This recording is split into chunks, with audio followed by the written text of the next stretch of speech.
Good morning and welcome to Friday Live here on Nebraska Public Media. We're broadcasting this week from the Mill Coffee and Tea in downtown Lincoln. Portions of today's show are pre-recorded. I'm Genevieve Randall. We'll be treated to live music from the featured artist on today's First Friday series in downtown Lincoln at St. Paul UMC. There are both cats and dogs getting into the arts in Nebraska. Also, Dave Hughes talks with a unique chamber ensemble mixing a wide variety of instruments and styles into their performances. So we keep exploring, keep expanding our instrumentation and genres. We're just so appreciate that we came across each other, and then it's a very beautiful experience. First, Bird Note.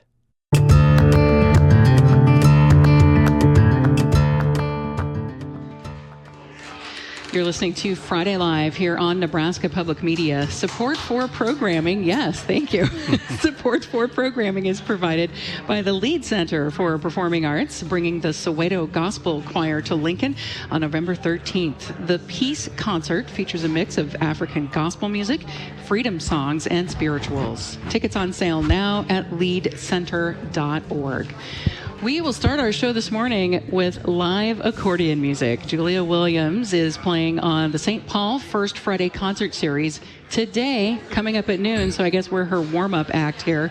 She's also playing on the theater show being produced at Millard West High School in Omaha, Natasha Pierre and the Great Comet of 1812, which is tonight at 7 p.m., Saturday at 7 p.m., and Sunday at 2 p.m. Right now, we get to hear a piece by the Czech composer Leopold Kozelek. This is titled Pastoral, here at the Mill in Lincoln's Haymarket on Friday Live.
That's Julia Williams playing accordion here at the Mill. We'll get to hear her with some of our what we call music beds, transition music today, as well as our show close music. In other words, she's the house band for Friday Live today here on this edition. She'll also be featured later this morning at noon on the First Friday concert series that takes place downtown in Lincoln at St. Paul United Methodist Church. And this weekend, she's playing the theater show at Millard West High School, Natasha Pierre and the Great Comet of 1812. Shows are tonight and tomorrow at 7 p.m. as well as Sunday at 2. Well, next, it's cats and dogs here on Friday Live. The dogs will arrive in a few minutes. One particular cat is first, the Capitol cat, the very photogenic feline who is known to those who work in our state's Capitol building, is now the subject of a new photography book about the State House. Cameron, the Capitol Cat, a portrait in light stone and fur by John Shaw. He's a fine art photographer from right here in Lincoln, and I am joined by John to talk about Cameron, the photos, and the work behind them. John, welcome to Friday Live. Hi, thanks for having me. A unique topic for a book, I might add. Yes, it is. When and why did you embark on this endeavor to tell this cat's story?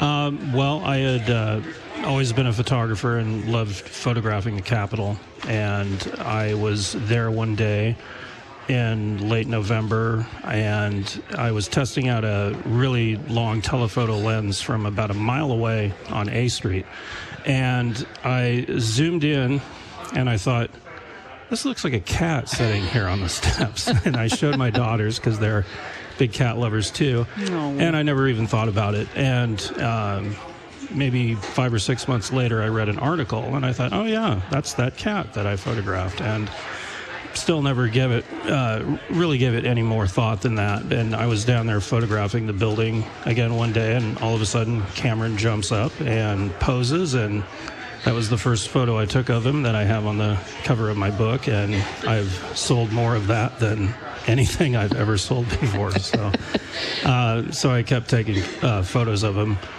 And then I was lucky enough to be introduced to his guardian, as she calls herself, Diana McGinnis, and she gave me his backstory about his life and just some really interesting anecdotes about him, and decided to make a book about it, and it's been very successful. So. He's probably the most public cat at this point, at least in Nebraska, anyway. I would say. For sure. I've even had people out of state ask about him. Oh my gosh, really? Yeah. Now, when you say he poses, does he know? Does he pose for the camera? Yeah, he really does. He's one of those type of cats. He can definitely be a cat as well, where if you want to photograph him, you can't photograph him. So it's on his terms. So how long were you compiling photos before you decided you had what you needed to go into the book? About a year. About a year or so? Yeah. I first actually it was maybe about 6 months. And what kind of cameras are you using? We've got, I'm sure, a gearhead in the audience who wants to know. Yeah, I've used a Pentax DSLR camera, and then recently I've been using a Hasselblad medium format digital camera.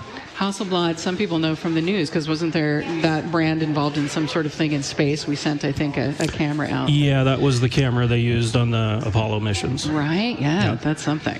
Well, I see through your work here, John, that there's a mix of photos in color, photos shot in black and white. How do you decide what shots are color and what's black and white?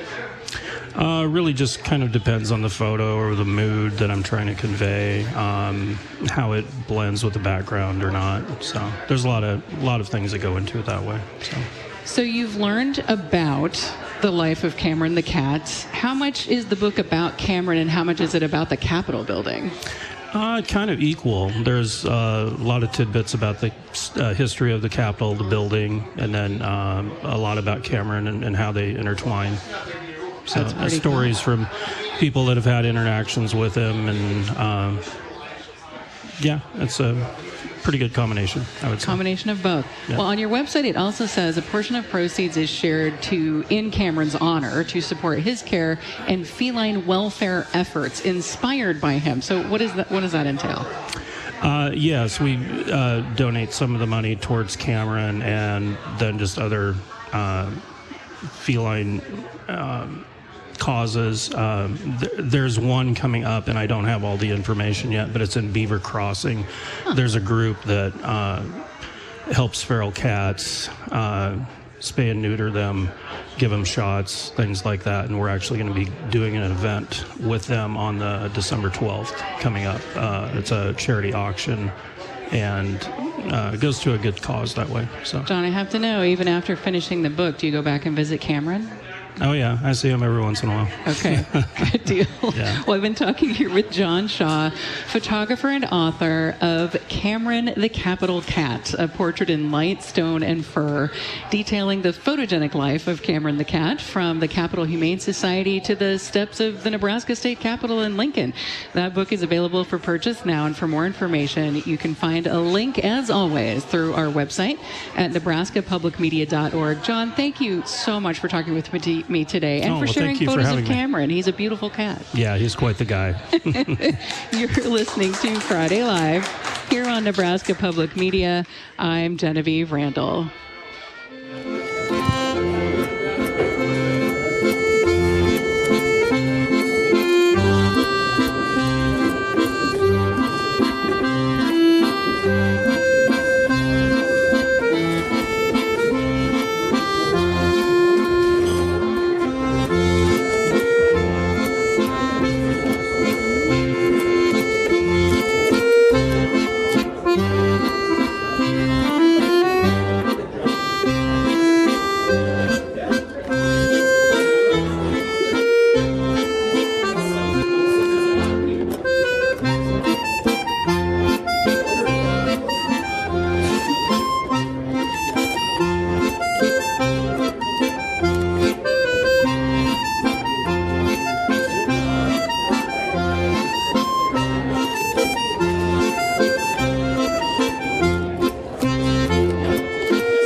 I promised both cats and dogs today here on Friday Live, and this is the segment that goes to the dogs, as it were. The talent on stage in Kearney at the Merriman Performing Arts Center features a dozen of the most talented dogs in a show with dancing and comedy in a show called Mutts Gone Nuts. That is coming up this Tuesday, November 11th at 6 p.m.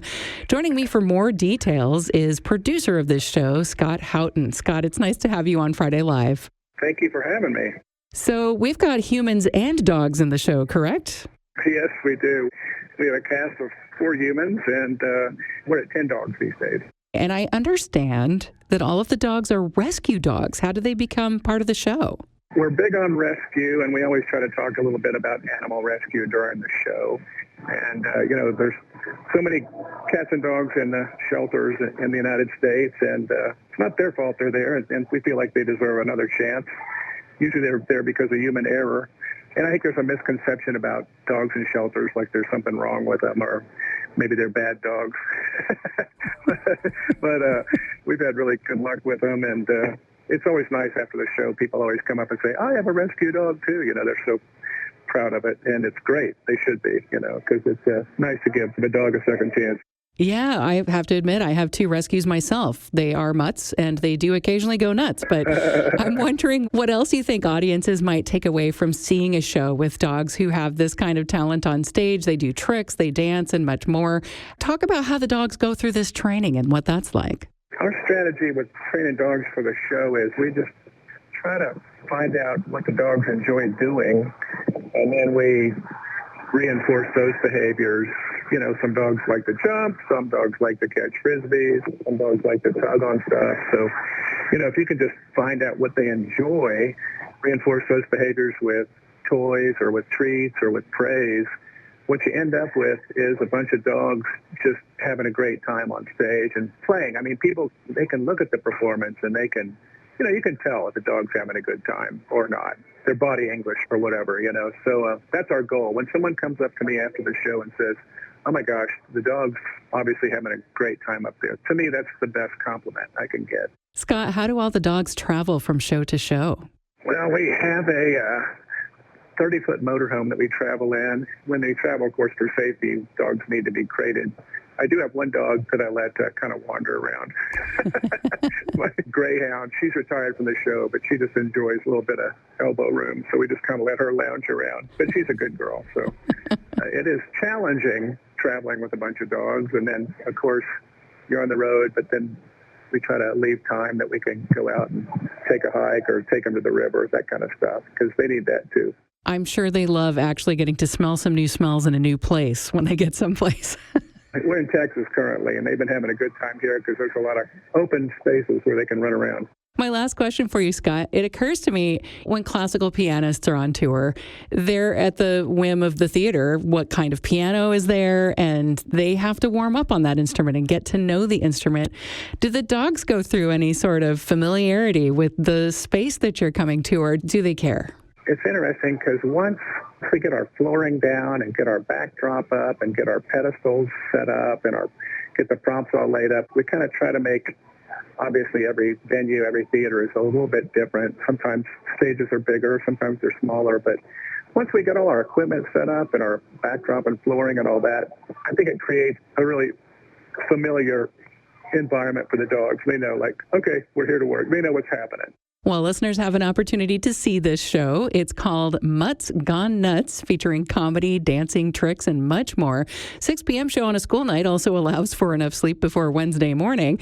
That's coming up Tuesday, November 11th at the Merriman Center for Performing Arts in Kearney. I've been talking with Scott Houghton, who is producer with Mutts Gone Nuts. Scott, thank you so much, and good luck to all of the furry friends.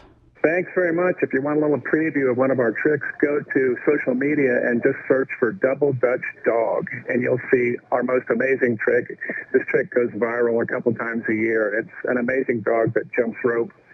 Not one, but 2 ropes. Really incredible. Double Dutch Dog. Okay, my mutts don't do that, I have to admit. Scott, thank you so much for joining us on Friday Live. All right. Thank you very much. Who let the dogs out? Who let the dogs out? Who let the dogs out? Still to come here on Friday Live this morning, artist Chuck Schroeder from Eagle takes us traveling through Nebraska, Wyoming, South Dakota, and more through his artwork on display in Lincoln. And in the second half of our show, a musician flown in from out of state regularly, who also helps a rancher check tanks while he's here. That's all ahead here on Friday Live. Music and the One Book, One Lincoln selection are featured on this week's Friday Live Extra. I'll have a chat with author Nguyen Phan Quay Mai, including some of her experiences meeting with the Vietnamese community in Lincoln. She took me to a Vietnamese party on the second night of my being here, and I was dancing cha-cha-cha and, like singing with a live band, and they had Vietnamese potluck. So every week, a group of Vietnamese meet, and we cook different dishes, and we get together, we eat, we dance, and we sing, and just have a good time. To the Friday Live Extra by subscribing to the Friday Live podcast, or find it on our website at nebraskapublicmedia.org/Friday Live. Support for programming comes from Hastings College. For students navigating the college search, Hastings offers a place where every student is known and essential. At Hastings College, your place matters. Information at hastings.edu. And support for programming comes from the Sheldon Museum of Art, where University of Nebraska-Lincoln music faculty will perform a newly commissioned arrangement for artist Ken Friedman's event score, Rational Music. That's November September 22nd at 2 p.m., sheldonartmuseum.org.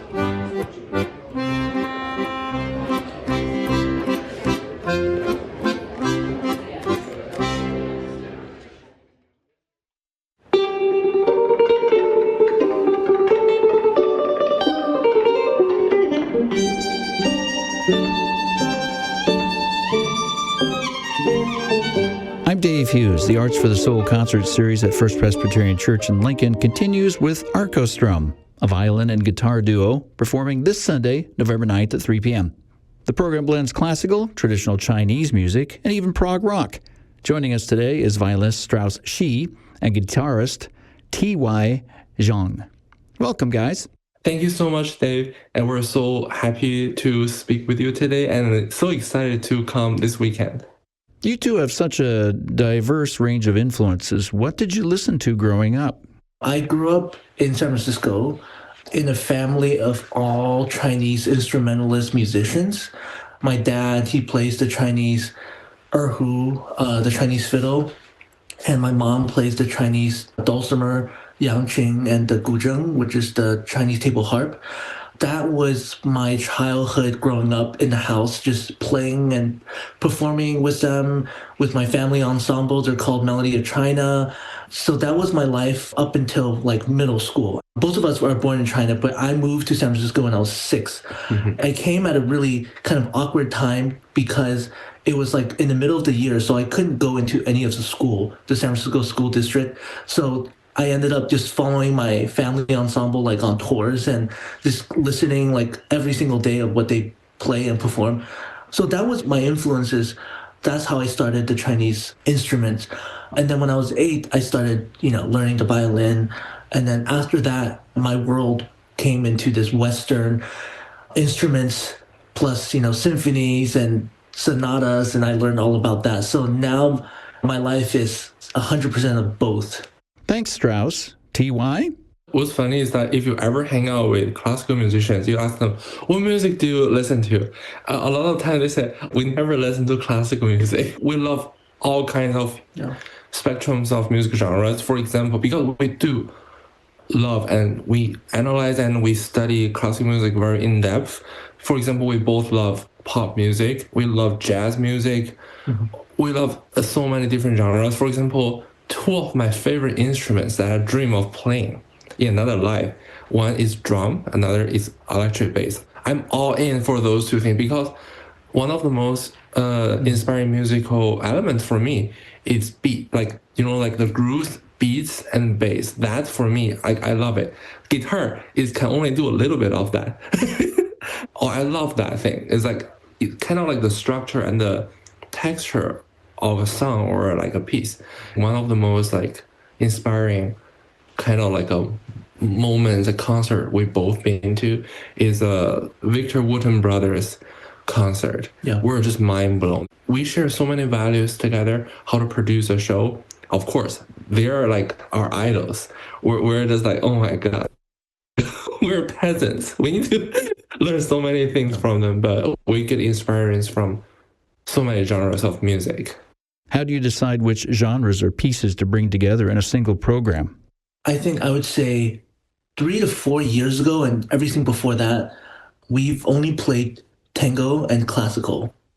When we won the CEG Concert Artists Guild competition in 2023, everything after that, we've been doing a lot more. We're adding in the Chinese instruments, infusing it with guitar. We're doing pop. We're doing Michael Jackson. We're doing Scarlatti. We're doing as well as gypsy jazz. Yeah. Also gypsy jazz.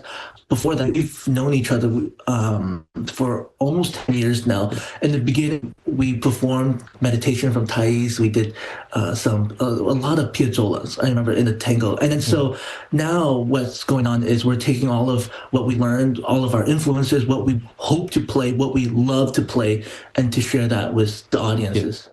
Thanks again, Strauss. T.Y.? So we want to have have a moment to embrace the Concert Artists Guild management and the competition because we're encouraged to explore what we love. Mm-hmm. That are no boxes no boundaries. It's not like, oh, you can only enter as string quartet, piano trio. You can only do like, say, oh, 2 guitar duets. You can do anything. There's toy piano. There's like percussion with other things. You can play with electronic music. You can be a solo harp player. Just come in, and then if we like you, we think audience will love you. We think your art is worthy. You can even compose your own music, arrange your own music if your art is convincing in a unique form. Actually, the more unique, the better. And they will sign you, give you a stage, and present you to the world of new audiences. And this is probably the only organization that we know of today. Before, so okay, we have to do classical because that's the only way. Right. And then after we met Concert Artists Guild, we researched the past winners. I was like, oh, you know what? They actually encourage you to be yourself. You can be curious. You can dig into who you are. They're like play electric cellos and then stuff. And we're like, okay, you know what? Let's see what we know, what we want. So we keep exploring, keep expanding our instrumentation and genres. We're just so appreciate that we came across each other. And then it's a very beautiful experience for us and for all of artists. You describe your collaboration as a brotherhood rooted in curiosity. How does that personal connection shape your sound on stage, Strauss? It's a really, really gratifying experience because, yes, we were brothers first. We were roommates first. We have this root within our friendship. It's built on friendship and a lot of trust and love.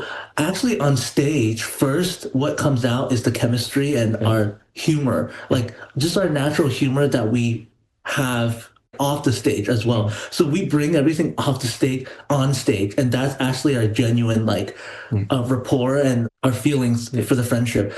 I think for sound wise and what we play, it's all of that also comes from the chemistry and what we feel and the respect. We have so much respect for each other, and because we come from very different musical backgrounds too. When we first met to all the way to now, it's just a whole journey of friendship, of what we learned in school, our classical influences, and all the other influences combined with our friendship. That's what audiences will get to experience on stage. And actually, we call this program the Arcostrum Experience. It goes beyond of what we play, of who we are and how we are to each other. You put a lot of emphasis on education from school concerts to your Arcostrum summer residency. Why is that outreach such an important part of what you do, T.Y.? In this summer, we're so fortunate to work in a music school that in Alhambra, California is called Freed Music.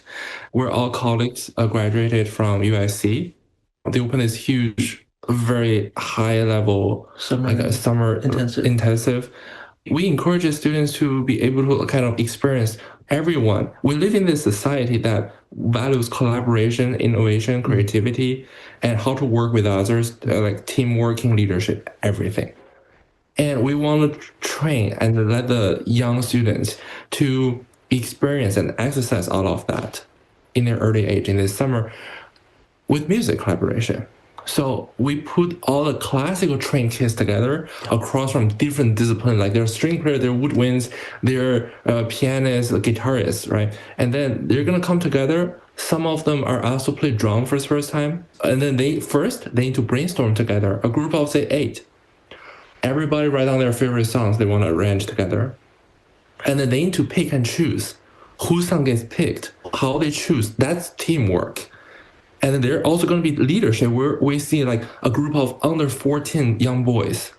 They showed tremendous leadership. They rehearse themselves. A little kid come up to conduct, we do this, you do that. We're like, wow, maybe they don't even need us for an hour because they know how to work. There are also some kids that are so young and they need a little bit of leadership. There are also kids, we've seen kids cry in a group because of some friction. There's little dramas too. We know how to navigate that and talk to them. Maybe okay, what are the most drama? They're siblings. in one group. And then it's like, oh my God. And it's so hard to work together, that dynamic. It's kind of led them to kind of learning what it's like to be in the real world later, to work with others and to arrange something. And then to, think outside the box, how to make this song work with your given instrumentation. Or you know what? What if there's 3 pianists? One, play an egg shaker, another play a drum. When life throw at you and you need to take it. Arco Strom performs as part of the Arts for the Soul concert series this Sunday, November 9th at 3 p.m. at First Presbyterian Church in Lincoln. Strauss and TY, thank you so much for chatting. Thank you so much. We're so happy to be here. We cannot wait to come this weekend. Looking forward to it. To learn more, you can head to the Friday Live page at nebraskapublicmedia.org. I'm Dave Hughes.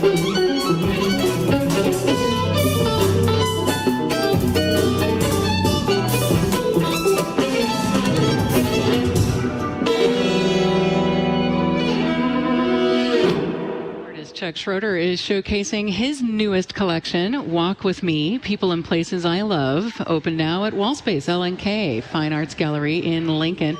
The exhibition features portraits and landscapes inspired by his life and travels. Chuck will also be on hand for a First Friday reception here tonight. That's from 5 to 8 p.m. at the gallery.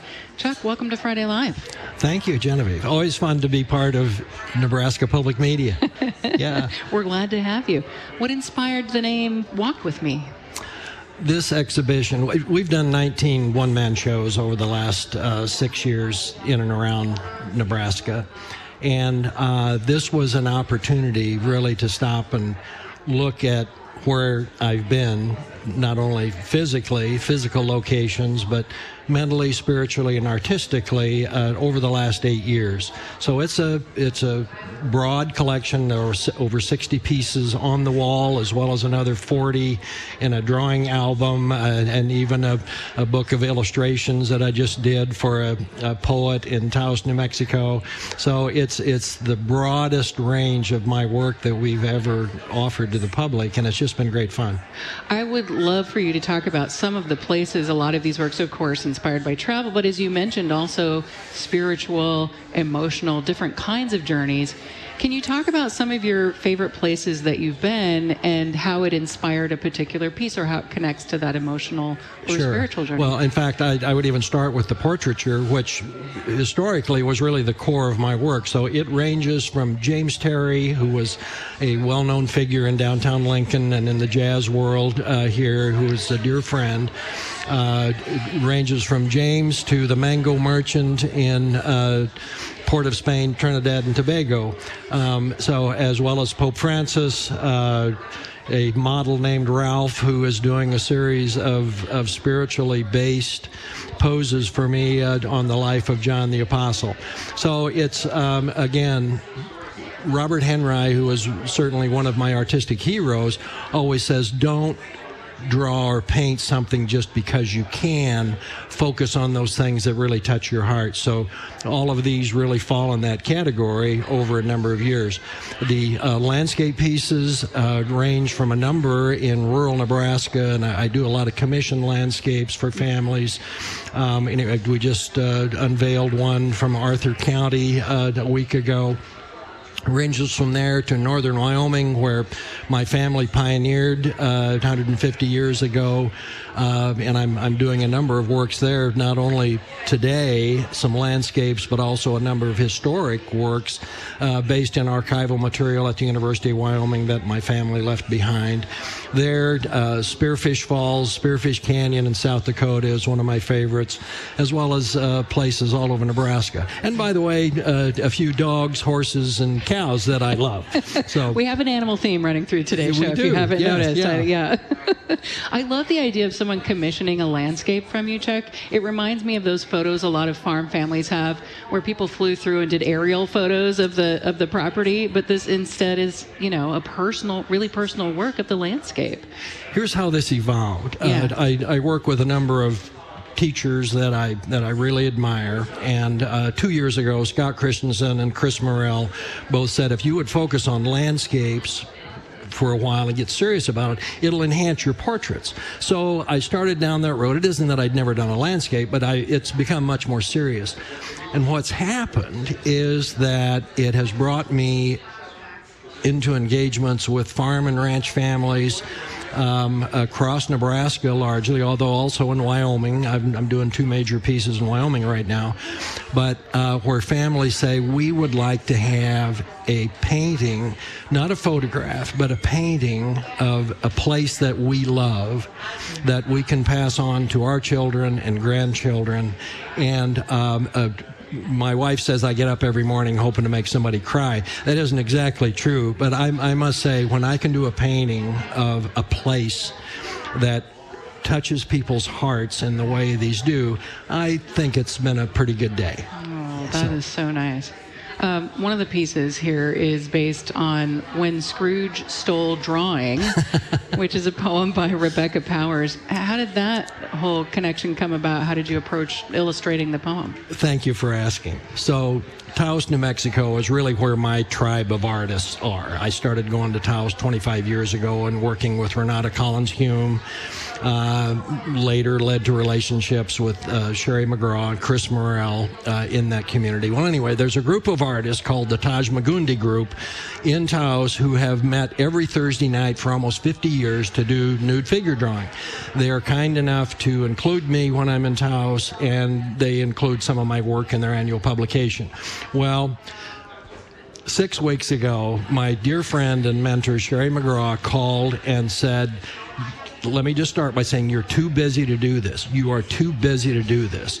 But Rebecca Powers, who's one of the artists in the group, has written this lengthy poem, How Scrooge Stole Figure Drawing, based loosely on How the Grinch Stole Christmas. And Sherry said, would you illustrate it? She had seen me doodle these screwy little characters that I've been doing since I was a sophomore in high school when I was working at her place. And she said, would you do it? And she said, I know you don't have time, but I also know you have never turned down a challenge. I am challenging you to do this. Oh, no. So I said, you are nuts, but okay. So I did 2. And then I said, well, then I did 3. Then I did 5. There are now 9 of these drawings that tell the story of how the Scrooge stole figure drawing, and it will be part of a publication coming out in December, and it just turned out to be way too much fun. Oh my gosh, Chuck, I hope I get to learn more about that. Keep in touch with us if you will. I will. That sounds like a really fun project. Well, artist Chuck Schroeder is my subject here. His exhibition, Walk With Me, People and Places I Love, is open right now with a first Friday reception tonight from 5 to 8 p.m. The gallery is Wallspace L&K. That's open Friday through Sunday, noon to 5. Through November 29th, that is up there. Or you can, make an appointment, of course, there with Mike. Shout out to Mike Farrell there. Or me. Or with you, or with Chuck. And more information is available on the Friday Live page as well for folks who need that at nebraskapublicmedia.org. Chuck, such a pleasure. Thank you so much for being here this morning. This is a treat. Thanks, Genevieve. Coming up here on Friday Live, we will hear the third and final reading of a statement made by one of the co-curators of the Go Big Red exhibition at the Sheldon Museum of Art. Also, Stephen Bueller will kindly bring us some poetry by Ted Kuzer. Coming across a memorial to a fallen tree at the Buchenwald concentration camp inspired UNO English professor John Price to learn more about its history. A book came out of his research called Goethe's Oak, a Holocaust Memorial. In his book, Dr. Price tried to imagine the life and times of this 400-year-old tree and what it would have experienced.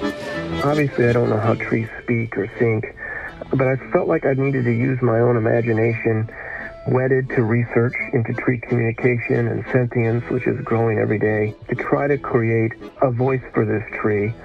And not just its time in the camp, but its time from when it was an acorn, because that's what I would do with a human. The camp didn't define the tree anymore than it defined the human beings that were victims there. Hear the interview with John Price about this tree's remarkable history and its place in German history. You can find it online at nebraskapublicmedia.org/allaboutbooks. Support for programming comes from St. Paul United Methodist Church, based in the heart of downtown Lincoln. Worship services take place on Sundays at 10 a.m. and 5 p.m. in person or online. All are loved and welcome here. Learn more at stpaulumc.org. Support for programming also comes from Great Plains Piano Company, offering sales of both new and pre-owned pianos, including Mason & Hamlin, Steinway, Yamaha, and Petroff. Online at greatplainspiano.com. Usted está escuchando Viernes en Vivo por Nebraska Public Media. Hello. It's an honor to serve as Nebraska Public Media's voice for the works of Ted Kooser, Pulitzer Prize winner, past United States Poet Laureate, and still a prolific weaver of words. I'm Stephen Bueller. The Free Tower. Squinting up into it, the sun directly above, it didn't look much like a tower, but more like a scaffold standing out on its own, maybe 30 feet high, built with 4 telephone poles braced by X's of weathered gray 2x4s, with a staircase inside, with flights of plank steps up, up, up and around, and a platform on top, with a sun-fiery opening through which one was to climb, to look out upon what we guessed was the flattest of landscapes in all 4 directions, endless green cornfields, though it was possible that something of interest might be somewhere out there. This rickety tower sat behind a small down-and-out gas station, more like a fruit stand, with 2 pumps and a drum of oily black water for washing your windshield, a faded red cooler for soda or bait, and featuring at ground level a squirrel with a tail like a rat in a revolving cage that squeaked when the squirrel started to run, but then stopped abruptly. Nobody was there. The screen door unfastened, but we didn't go in. The card table size hand-lettered sign reading Free Tower was leaned up against an unpainted shed housing the compressor and hand controls for an outside hydraulic car lift, and we passed between that lift and the station on a scuffed, dusty path that led 30 feet back to the tower. My mother was then in her late 60s, and I was about 40, and she scrutinized the Free Tower and told me she'd like to climb it. Probably, I suppose, because it was free. She'd had a bad heart from rheumatic fever when she was a girl, and now had a pacemaker, and I suspected she wanted to show me she could still climb a tower if need be. So, up the inside of that creaky scaffold we climbed, she out ahead of me by a few steps, the heels of her hose worn thin over the tops of her boxy black shoes, her breath labored but not slowing her down. Behind her, I slowly climbed, passing through a life's history of all of her odors, cheap scents and powders, that slightly scorched ironing board smell, a little modest perspiration, frying potatoes, freshly baked rolls, and the slightly sour odor of breast milk, those years now happening all over again as I climbed through them, layer after layer, Mother making it up to the top steps and through the square hole 20-some years out ahead of me. But then, all 4 of our hands were clasped side by side on the 2x4 rail surrounding the top, the whole tower now slightly creaking under our weight, as the earth turned beneath us, the 2 of us as if on a space station in orbit, the green planet below, not one car on the highway, the gas station abandoned, nothing of interest to look at over the shimmering distance. Both of us trying to catch our breath, delighted to be there, celestial together, as high as you get. That was The Free Tower, which appears in Ted Kooser's 2024 collection, Raft, published by Copper Canyon Press. I'm Stephen Bueller. Stephen Bueller is Aaron Douglas Emeritus Professor of English at the University of Nebraska-Lincoln, where Ted Kooser taught creative writing for decades. I'm Dave Hughes.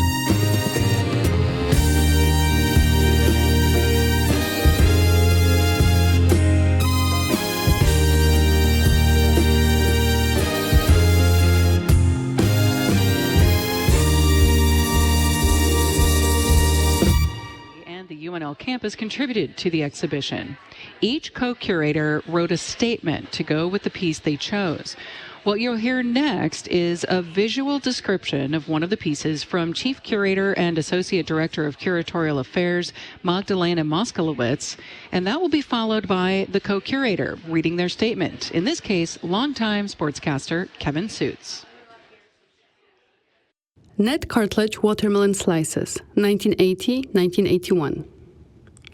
Ned Cartledge's sculpture, titled Watermelon Slices, is made up of two pieces of painted wood, each in the shape of a slice of fruit, roughly 15 inches in width and 7 in height, one slightly wider, another slightly taller. Both pieces are meticulously painted with pinkish red, white, and green paint to resemble a watermelon, and are displayed resting next to each other on a small shelf hanging on a gallery wall. On the central, red part of each wedge, 3 rows of small, dark red elliptical paint spots read as seeds. And the outside, rounded edges of the wedge are covered with zigzags of light and dark green paint, a suggestion of thick watermelon skin. While almost identical, one of the slices is slightly smaller, and the other includes a tiny indentation on its top edge, as if someone attempted to take a modest bite. The sculpture is signed and dated in black ink on the lower right of each of the slices, Ned Cartledge, 80, and Ned Cartledge, 81, for the years when the pieces were made. Eating watermelon on a hot, sunny summer day. It's a slice, pun intended, of Americana. Viewing Ned Cartledge's watermelon slices instantly takes me to the 4th of July, the most American day of the year. It's also a great day for baseball for sports fans like me. Call it the perfect doubleheader. Fireworks and fastballs, family and food. And no combination would be complete without watermelon. Ice-cold, cut-thick watermelon piled high on a picnic table. In Cartledge's sculpture, the bold, playful watermelon slices look ready to be passed around after a backyard ball game. We'd play until the sun started to set, then gather with stained shirts and dusty knees. Each of us would grab a watermelon slice like it was a trophy. Forget the sticky hands and seeds spit to the ground. The anticipated watermelon feasts were the perfect conclusion to an unforgettable day at the ball field. Cartledge's watermelon slices doesn't just depict watermelon, it celebrates it. There's something about watermelon that tastes like childhood and tradition. And in this sculpture, you can feel that. It's not just about fruit, it's about moments. The kind that stay with you long after the last sparkler burns out and the final pitch is thrown. This work of art hits like a walk-off homer. Simple, sweet, and straight to the heart of summer. Thanks to Magdalena Moskalowitz and Kevin Suits for connecting us with one work in the collection, Go Big Red. That and more up through December at the Sheldon Museum of Art in Lincoln. This is Friday Live on Nebraska Public Media. The arts and humanities, that's something we celebrate each week on Friday Live. We celebrate them in part because of their ability to make connections. Music, specifically, connected a pianist from Vancouver, Washington, with the ranch culture in Sandhills of Nebraska a few years ago.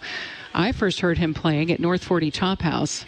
Jim Fisher has been a concert pianist and entertainer for about 45 years, composing, recording, playing with dueling pianos, and more. I wondered how it was that I was listening to a musician from just north of Portland, Oregon, at a steakhouse in North Platte. At the top of the Hilton gig before Holland America, what kind of music were you playing? So I was doing pop, classical, jazz, Broadway, and requests. Okay. So just anything you can imagine. And it sounds like your background was perfect for that. Yeah. Because you'd been playing jazz, you got into the techno band. Yeah. Were you classically trained too, though? Just enough to be dangerous.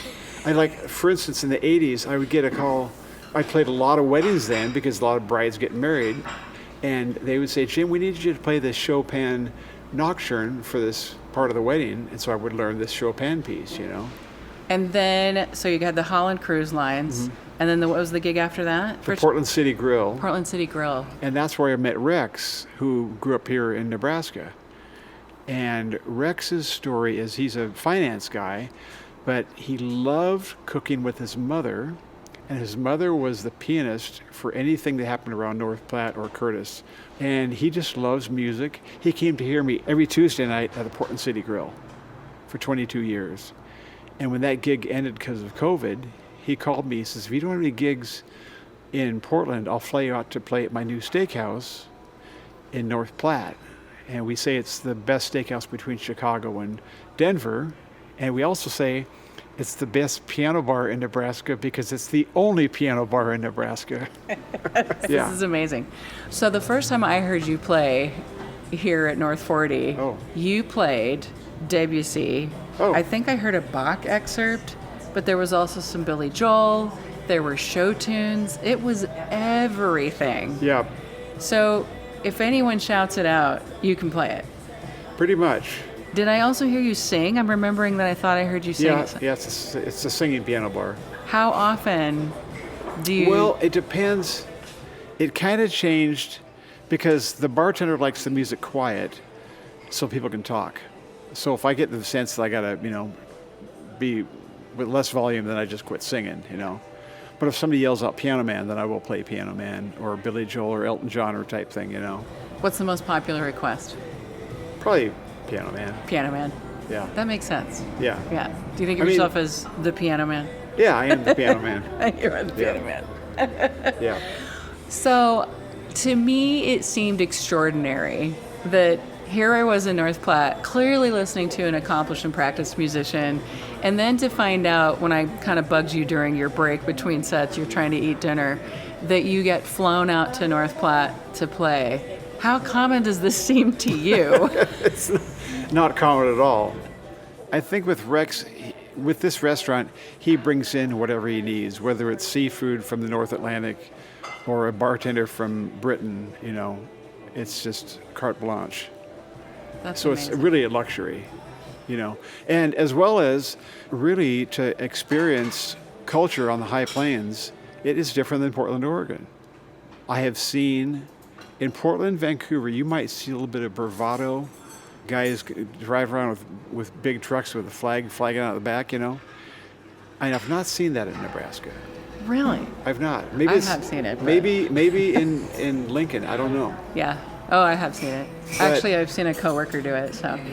But I think here I stay with Vernon, and so I'm always talking to Vernon. That's Rex's dad, 94-year-old, about life because he still has the ranch up north of Curtis, and he just rents his land out, but he still has to keep the wells, stock tanks going. So he drives out there every other day to check the stock tanks, and I've gone out there to fix fences and whatever. So my grandpa, being North Dakota, actually my grandpa's father immigrated.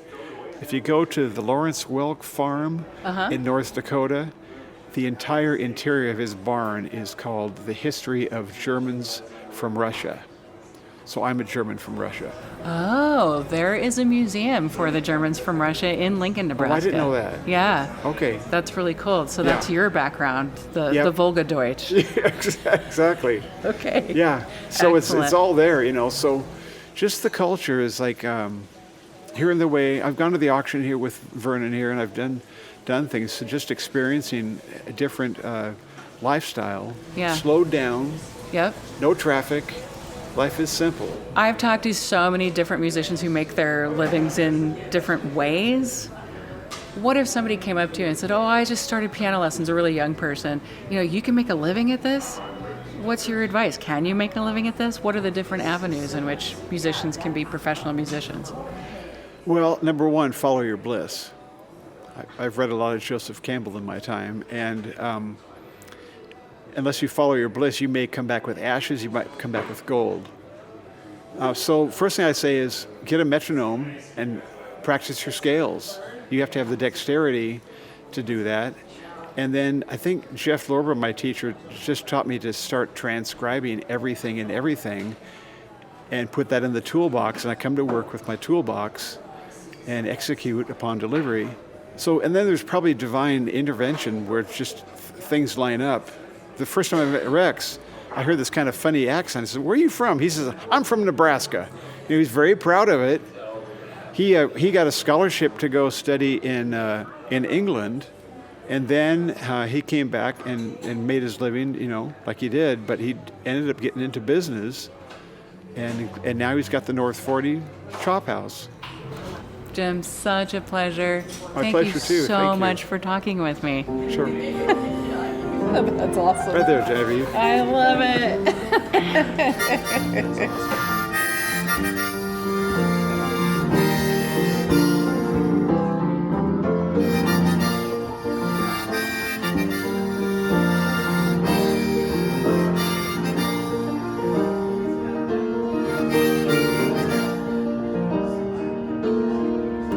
It's 9 o'clock on a Friday night.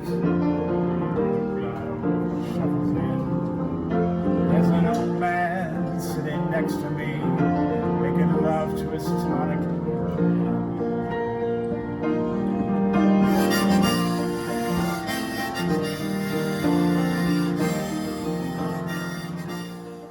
I'm Dave Hughes. The Omaha Symphony presents a really big concert this weekend featuring choirs from 6 area high schools.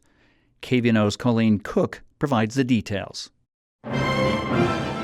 The Omaha Symphony's Choral Collaborative is a showcase for one of the largest choral ensembles imaginable. More than 300 choir students from 6 local high schools will join the Omaha Symphony next Sunday. They'll perform one of the greatest masterpieces of the choral repertoire, Franz Joseph Haydn's Lord Nelson Mass. Omaha Symphony resident conductor Ernest Richardson says it's a rare opportunity for high school singers. This is a program that we believe is unique in the United States and maybe even in the world for the way it impacts students' lives. It's really quite a project. It's a major orchestral choral work. Every year it's repertoire that students wouldn't normally be able to sing, and they would certainly not have a chance to do it with a professional orchestra except for the Omaha Symphony. Now in its 23rd year, the program originally created by Maestro Richardson now includes 6 area high schools: Bellevue West High School, Bennington, Blair, Fremont High School, Creighton Prep, and Plattsmouth High School. The Choral Collaborative offers high school choral students a chance to sing masterpieces of the choral repertoire along with 4 professional soloists. It's a joint collaboration between Maestro Richardson and chorus master Baron Breland of Creighton University. The students start working on the material at the beginning of the semester, and our chorus master, Dr. Baron Breland, prepares their vocal scores for them, unifies musical gestures, unifies pronunciation, and really works on the technical side of singing, preparing them for visits that I will make following his. And then we'll have another visit to each school with our guest artists who come in town, and they actually demonstrate what we've been talking about but can't sing for all those rehearsals. This year's choral students have been focused on learning Franz Josef Haydn's Lord Nelson Mass, beginning in the middle of August until the second week in November. Students will sing it in Latin. They will also perform one of the best-known works of American choral composer Elaine Hagenberg. Her Illuminare, composed for chorus and orchestra, has garnered international fame. Ernest Richardson says that the symphony believes the Choral Collaborative program is unique to Omaha. He says it's his favorite project to do, and that the sound of more than 300 singing voices is powerful and life-changing. The first time I bring down the stick and the orchestra plays and this massive choir sings, it's just a sound you can't hear anyplace else because it's a huge choir. A lot of times, a 200-voice choir is considered to be a large choir for major orchestral works, and we're about twice that. So it's an amazing sound. Composer Franz Josef Haydn was a singer himself in his early days, but he composed his greatest choral works late in life after he finished his symphonies. He was inspired to write his greatest choral works, including the Lord Nelson Mass, after visiting London late in life, where he discovered the English choral tradition built by George Frederick Handel. Originally composed and called the Mass in D, the Missa Augustis, which means the Mass in troubled times, it's a name that probably reflects the threat of Napoleon's advancing army. The final name, Lord Nelson Mass, was in honor of Lord Horatio Nelson, who defeated Napoleon. The distinctive, memorable Lord Nelson Mass, arguably Haydn's greatest single composition, stirs powerful emotions that range from solemnity to celebration. Tickets are on sale now for the Sunday, November 10th performance at 2 p.m. at Holland Performing Arts Center. You can hear the Choral Collaborative broadcast wherever you listen to KVNO, with a pre-show that begins at 1:55 p.m. For Friday Live, I'm Colleen Cook. Be sure to visit the Nebraska Public Media website for podcasts of our show. That's at nebraskapublicmedia.org. Huge thank you to my team here this morning. Also thanks to accordionist Julia Williams for live music on the show today. Friday Live is not possible without all kinds of collaboration, including associate producer Dave Hughes. I'm Genevieve Randall. Support for programming comes from the Lead Center for Performing Arts in Lincoln, presenting cellist Yo-Yo Ma December 4th. Yo-Yo Ma returns to Nebraska for a program featuring Bach cello suites and music for solo cello. For tickets, leadcenter.org. Everything we do at Nebraska Public Media is possible only with members who donate. This podcast version of our weekly radio show Friday Live, podcasts of our television show Backyard Farmer, and so much more, all of it is thanks to donors, underwriters, and other private support. You can support Nebraska Public Media online at nebraskapublicmedia.org.